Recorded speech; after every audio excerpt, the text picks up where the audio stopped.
오늘 또 주님 사모하는 마음 가운데 주의 제단에 나와 하나님께 예배드리는 성도 여러분, 하나님께서 베풀어 주시는 은혜와 축복 받아 누리는 복된 시간이 되시기를 주님의 이름으로 축원을 드립니다. 오늘 이번 주는 설 명절 주간이 있는 주간이죠. 이제 자녀들도 만나고 형제들도 만나고 가족들을 만납니다. 오랜만에 얼굴을 마주하는 시간을 우리는 갖습니다. 명절에 우리들이 오래간만에 보다 보니 이런저런 말을 나누게 되죠. 근데 옛날 이야기가 나올 수밖에 없고 옛날에 여러 인물들을 또 거명하기도 합니다. 그럴 때 그 사람 하면 딱 떠오르는 사람 있어라고 이게 생각나는 사람이 툭툭 튀어나오죠. 어떤 사람은 아무개 참 그 사람 성실한 사람이지라는 그 기억이 떠오르기도 하고요. 어떤 사람은 아이고 그 사람 참 유머도 많고 재밌는 사람이었어 라는 기억도 떠나고요. 또 어떤 사람은 아이고 그 사람 참 고집도 많았어 라고 기억도 납니다. 여러 사람들의 인물평을 할 수 있겠는데요, 그렇다면 우리를 떠올릴 때요, 예수님은 떠오르는 사람일까 하는 생각을 가져봅니다. 우리는 세상 사람들에게 비춰진 나의 모습은 어떠한가 하는 것이죠. 오늘 세 본문은 서로 다른 장면을 보여주지만은요, 결국 한 질문으로 모아집니다. 그것은 하나님의 백성은 어떤 사람인가 하는 겁니다. 하나님 믿고 사는 하나님의 자녀의 삶은 어떻게 사는 것인가 묻고 있다는 겁니다. 세상 속에서 누구를 드러내고 살고 있는가 묻는 일입니다. 목회자들의 모임에서요, 이런저런 토론을 할 기회가 있었습니다. 그때 들려오는 이야기가 과연 누가 예수님처럼 살 수 있겠는가 하는 그 물음에 대한 진지한 대답이었습니다. 예수님처럼 살 수 있겠는가? 어떤 이는 그렇게 살 수 있다, 어떤 이는 그렇게 살 수 없다. 이게 논쟁이 되는 것이죠. 예수님이 살아온 인생이란다면 우리 또한 당연히 살아야 하니 그렇게 살아야 한다는 당이론에는 다 동감을 하면서도요, 살 수 없다라는 말에는요, 예수님의 삶은 이상적인 삶이고 또 그렇게 나아가야 할 목표와 같은 것이지 우리는 예수님과 같지 않기 때문에 살 수 없다라는 그런 논리였던 것이죠. 근데 이 논리 속에 우리들이 담겨 있는 것을 깨닫게 되는데요, 우리도 모르게 예수님은 우리와 다른 사람이라는 그런 경계를 긋고 있지 않나 싶습니다. 교리적인 가르침에 익숙해서요, 예수님을 죄에서 구원하신 구주라는 이 개념이 워낙 강력하게 맺혀져 있기 때문에요, 하나님의 아들이 세상에 오셔서 우리 사람과 같이 사셨던 그 예수님인데 그 예수님은 우리와 다른 사람이라는 개념으로 우리는 구분하고 있지 않는가 하는 겁니다. 예수님을 하나님과 같은 신적인 존재로 여긴 것이죠. 근데 그 당시 예수님은 사람들과 똑같이 생활을 하셨습니다. 삶의 방식은 먹고 자고 또 생활하는 모든 모습이 말씀을 전파하고 기도하는 일도 우리 사람과 같이 행하셨던 분이 예수님인 것이죠. 예수님처럼 이제 산상수훈에서 가르친 그 말씀, 팔복의 말씀의 이야기처럼요, 우리가 어떻게 그렇게 살 수가 있어 라고 이야기를 하지만 우리 또한 사람이고 예수님처럼 이 세상을 살아가는 존재일진데 그렇게 살 수가 있음에도 불구하고 우리는 예수님을 신격인 존재로 여겨버리고 나는 다른 사람이라고 금을 긋고 있지 않는가 하는 겁니다. 그러기에 이래 여러 토론에 조였을 이 말씀 앞에 다시 한번 묵상하면서요, 예수님의 가르침이 그토록 어렵고 따를 수 없는 것이란다면 그 말씀의 의미는 어디에 있을까 또한 우리는 묻게 되집니다. 그리고 이 주연절에 진지하게 예수님을 어떻게 따를 것인가, 예수님을 어떻게 내 삶에서 드러나게 해야 할 것인가에 대해서 고민하지 않을 수가 없다라는 이야기입니다. 오늘 세 본문을 통해서요, 이 말씀을 묵상해 보고자 합니다. 출애굽기 본문은요, 하나님께서 이스라엘 백성의 지도자 모세에게 주시는 하나님의 말씀입니다. 선언이죠. 이집트에서 노예 생활하는 동족을 구하시라는 것이 이제 모세에게 주신 명령인데요, 오늘 본문 출애굽기 6장 6절로 7절 말씀 다시 한번 읽어보실까요? 함께 읽겠습니다. 그러므로 이스라엘 자손에게 말하기를 나는 여호와라, 내가 애굽 사람의 너희를 빼내며 그들의 노예역에서 너희를 건지며 편팔과 여러 큰 심판들로서 너희를 속량하여 너희를 내 백성으로 삼고 나는 너희의 하나님이 되리니 나는 애굽 사람의 무거운 짐 밑에서 너희를 빼낸 너희의 하나님 여호와인 줄 너희가 알지라. 아멘. 나는 주다라고 선언합니다. 나는 이집트 사람들이 너희를 강제로 부리지 못하게 거기에서 너희를 끌어내고 그 종소 아래에서 너희를 건져고 나의 팔을 펴서 큰 심판을 내리면서 너희를 구하여 내었다라고 말씀을 합니다.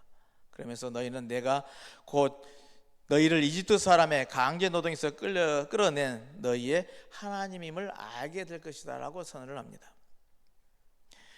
우리들이 잘 아는 모세의 이야기, 모세의 삶은 참 어마어마한 삶을 살았죠. 그도 날개에 아기가 태어나마자 죽을 위기에 머물렀을 때 강물에 뛰어져서 바로왕의 딸에게 구원을 받고요, 왕궁에서 자라는 그런 특혜를 입습니다. 자연스럽게 권력의 중심에 오를 수 있는 그런 인물로 성장한 것이죠. 그럼에도 불구하고 그가 히브리 민족의 족속임을 알고요, 동족이 고난을 당한 것을 보고서는 참지 못하고 분을 내다가 오히려 미디안 광야로 도망을 갑니다. 거기서 제사장 이드로를 만나서요, 놀라운 하나님의 부르심을 받게 되죠. 사람으로는 감당할 수 없는 일을 하나님의 능력으로 받아들였어요. 이스라엘을 해방하는 해방의 지도자가 되어집니다. 그 수많은 동족을 이끌어서 홍해를 건넜고요, 시나이 반도의 광야에서 40년의 고통의 세월을 견뎌내면서 가나안 땅으로 그들을 인도해 냅니다. 모세가 나일강에서 홍해를 건너는 그 일도, 또 이스라엘의 해방의 지도자가 된 과정이라든지요, 광야 40년 온갖 시련과 고난을 통해서요 약속의 땅으로 가게 된 이 모든 일이요, 가만히 그의 인생의 삶을 바라보면은 예수님께서 우리의 삶을 인도하신 것과 똑같다라는 겁니다. 이스라엘 백성이 광야에서 방황하고 지도자를 거역하는 가운데서요, 십계명을 하나님께서 받아서 그 법을 알려주고 그 법대로 훈련하고 살도록 안내를 합니다. 이 계명은 하나님을 사랑하고 이웃을 사랑하는 그런 내용이죠. 예수님도 이 법이 사람을 얽매이는 것이 아니라요, 서로 사랑하게 하는 새 질서라고 가르칩니다. 그러면서 새 계명을 주더니 너희는 서로 사랑하라 당부를 합니다. 사람의 계명을 받고 사랑을 실천하라 당부하는 말씀이요, 모세가 하는 행위가 또 예수님의 그 모습을 닮아 있더라는 겁니다. 모세 자신은 가나안 땅을 바라보기만 하고요, 거기에 들어가지는 못하죠. 끝내 가지는 못했습니다. 그리고 마지막까지 자신의 사역을 깨끗이 마치고 하나님의 품에 들게 되집니다. 그의 삶이 예수님을 예고하고 구원의 길을 열어준 그런 예비의 길이었음을 나중에 우리는 알게 되진 것이죠.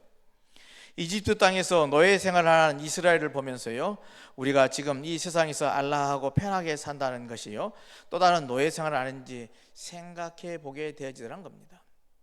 여기가 고기가마 옆에 있는 것이 더 좋사오니 하면서 머물고자 하는 것이 우리들의 모습이 아닌가 하는 것이죠.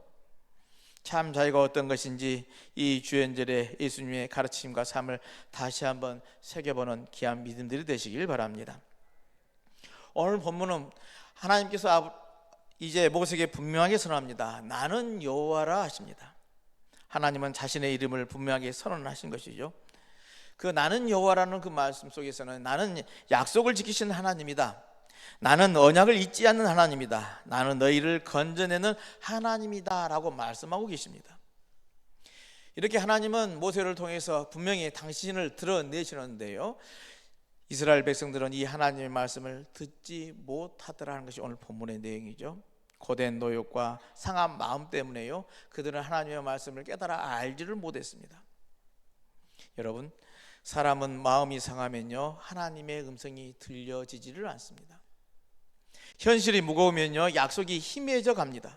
하지만 하나님의 사람은요 상황보다 하나님의 이름을 붙드는 사람이어야만 합니다. 내 상황이 이렇게 어렵고 힘드니 여기에 매몰리는 게 아니라 그 너머에 하나님의 나라를 바라보고 그 하나님의 이름을 붙드는 사람, 이게 믿음의 사람이라는 이야기입니다. 설 명절에 우리는 많은 이야기를 나눕니다. 자녀들이 오면 자녀들의 이야기, 그 미래에 대해서 지금 사는 이야기고 미래 이야기도 함께 나누게 되죠. 또 사업을 하는 일이 있으면 사업 이야기도 나누고요, 건강 이야기도 나눕니다. 그러나 우리의 말 속에 하나님의 말이 담겨 있는지 되돌아보게 되집니다. 가족들이 우리를 보면서 저 사람은 어려워도 하나님을 말하는 사람이다 라고 인정해주는 그런 나의 모습인가 하는 것입니다. 저 사람은 상황보다 믿음을 먼저 말하고 있는가 라는 점입니다.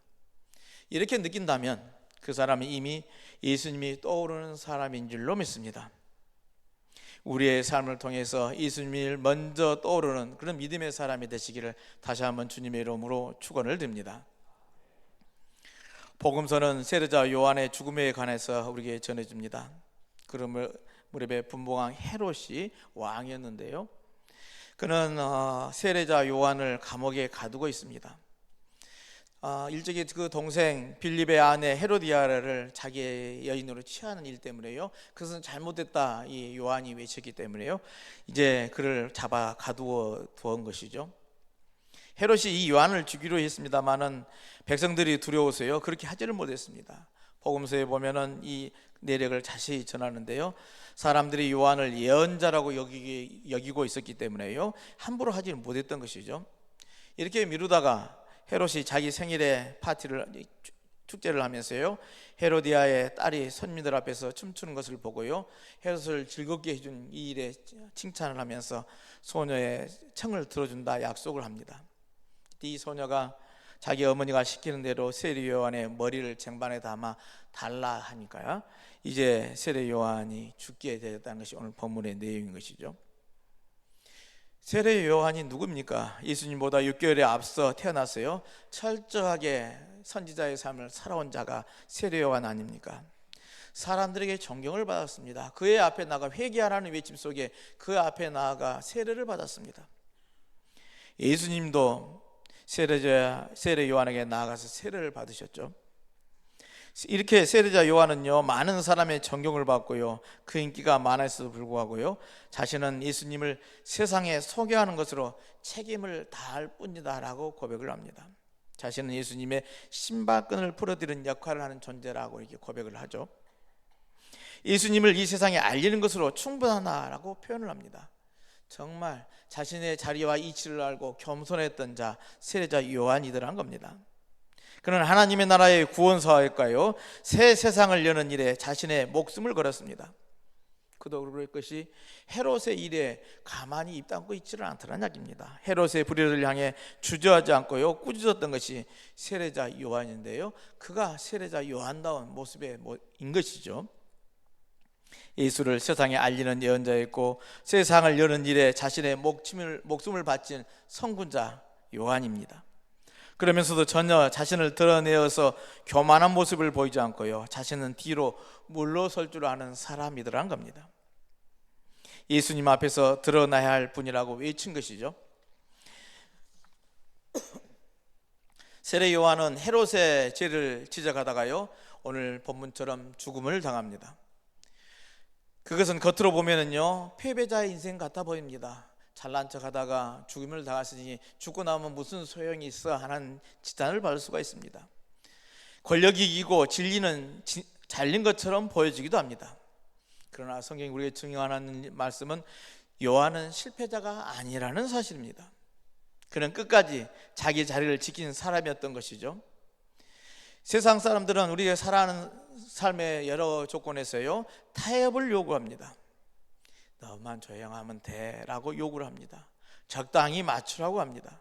그러나 하나님의 사람은요 미워하기에 말하는 것이 아니라요 진리를 포기하지 않기에요 서 있는 사람이라는 겁니다. 우리가 가정에서, 직장에서, 교회에서요 정직을 지키고 신앙을 숨기지 않고 하나님을 부끄러워하지 않는다면요 우리는 세례자 요한처럼 예수님을 가리키는 믿음의 사람인 줄로 믿습니다. 나의 모습이 당당하게 어디든 그게 어떤 위치에 있든 나는 예수 믿는 사람이요 라고 당당하게 증언할 수 있는 믿음의 사람이 되시기를 바랍니다.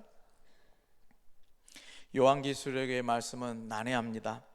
거기 나오는 표현이 매우 상징적이고 복잡해서요 그것을 풀이한다는 게요 정말 어렵고 또 다양합니다. 우리가 이해하지 못한 것이 또한 사실이기도 하죠. 그 때문에 이 계시록으로 인해서요 잘못된 신앙에 빠진 경우가 허다합니다.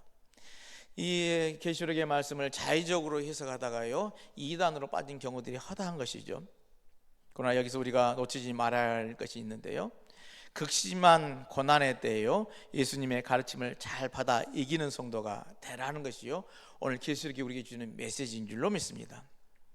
당시 교회의 모습, 아시아 7교회를 소개함으로써요 모범적인 신앙을 우리에게 하도록 안내를 해주고 있는데요, 그 모습 속에서요 그들이 사탄 마귀들이 엄청나게 많은 유혹과 그리고 우리를 넘어뜨리려고 하는데 거기에서 이기는 자가 되셨다는 겁니다. 사탄의 세력들은 언제든지 있어 왔던 것이죠. 예수님 당시에도 있었습니다. 예수님께서 공생애를 출발할 때요 광야에서 시험을 받죠.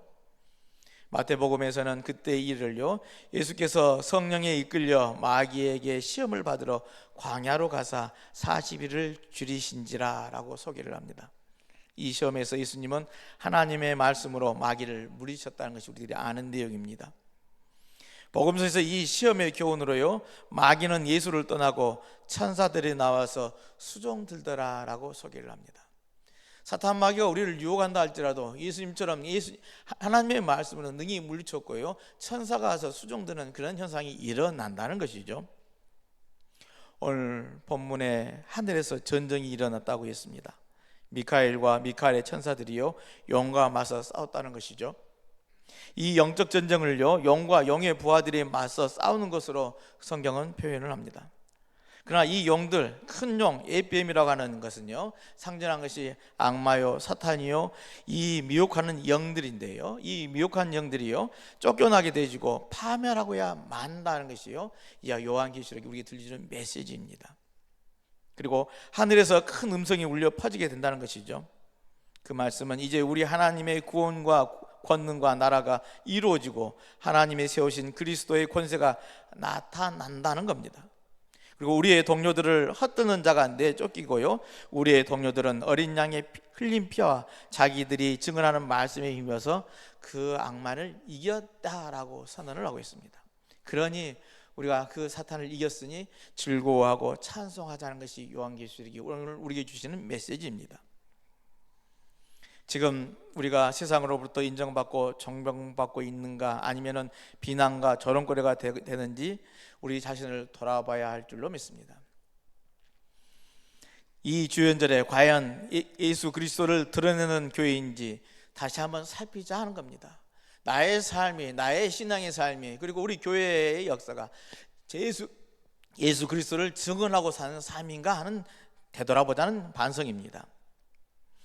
2000년 교회 역사를 통해서요 예수를 세상에 드러내는 성자들이 참 많이 있었습니다. 그들은 이 예수를 드러냈기에 오늘 우리들 시대까지 이어져 왔고요 우리들 또한 그 예수를 영접하고 예수를 그리스도로 고백하고 성령의 이끄심에 따라 믿음의 길로 나아가는 존재가 되어진 것이죠. 이렇게 예수를 드러내는 많은 믿음의 성자들이 있는데 그 중에 마더 테레사는요 인도의 빈민들과 함께 어울리면서요 그가 하는 일에 대해서 이렇게 고백합니다. 예수님의 일을 잠시 하다가 갈 뿐입니다 라고 고백을 합니다. 이 주연절에 우리가 예수님의 작은 지체로서 하나님의 나라를 사는 사랑을 실천하면서 조금이라도 예수님을 드러내고 세상 사람들에게 그 예수님을 떠오르게 하는 사람으로 사는 것이 절실한 때가 오늘 지금 이 시대인 줄로 믿습니다. 사탄의 세력이 제 아무리 막강하다 한다 할지라도요 끝판에 기승을 부리는 악마에 지나지 않는다는 겁니다. 예수님은 지금도 우리와 함께 너희가 세상에서 환난을 당하나 담대하라 내가 세상을 이기었노라 하면서 힘을 주시고 계십니다. 우리에게 마치 우는 사자와 같이 삼킬 자를 찾는 이 험한 세상에서요 더러운 영을 떨쳐버리고 성령의 이끌림을 받아야만 함을 우리에게 알려주는 말씀이라 하겠습니다. 주연절은 빛이 세상에 나타나는 절기라 하겠습니다. 어둠 속에 예수님을 드러나는 날입니다. 설 명절은 새로운 시작을 뜻하죠. 새해 문턱에서 우리는 다시 한번 묻습니다. 올해 나는 어떤 사람이 될 것인가? 성공이 떠오르는 사람입니까? 능력이 떠오르는 사람입니까? 아니면 예수님이 떠오르는 사람이십니까? 예수님이 떠오르는 사람은 하나님의 이름을 말하는 사람이요 이미 이긴 승리를 믿는 사람이요 진리를 포기하는 사람인 줄로 믿습니다. 그 사람은 완벽해서가 아닙니다. 그 사람은 연약해도요, 붙들고 있는 분이 분명하기 때문에요, 예수님이 떠오른다는 사실입니다. 사랑하는 성도 여러분, 이번 명절에 가족들이 여러분을 보며 무엇을 느끼게 되겠습니까? 말 한마디에서, 표정 하나에서, 선택 하나에서 예수님이 떠오른다면 그보다 큰 축복은 없을 것입니다. 그것이 우리가 안배겨서가 아닙니다. 우리가 강해서도 아닙니다. 우리가 이미 이기신 주님을 붙들고 있기 때문에 예수의 이끌림, 성령의 이끄심에 따라 살아가는 사람이기에 나에서 나오는 예수님을 떠오르는 믿음의 삶인 줄로 믿습니다. 올 한 해 우리 교회가 지역에서 예수님이 떠오른 교회가 되기를 소망합니다. 우리 각 가정이 예수님이 떠오른 가정이 되기를 소망합니다.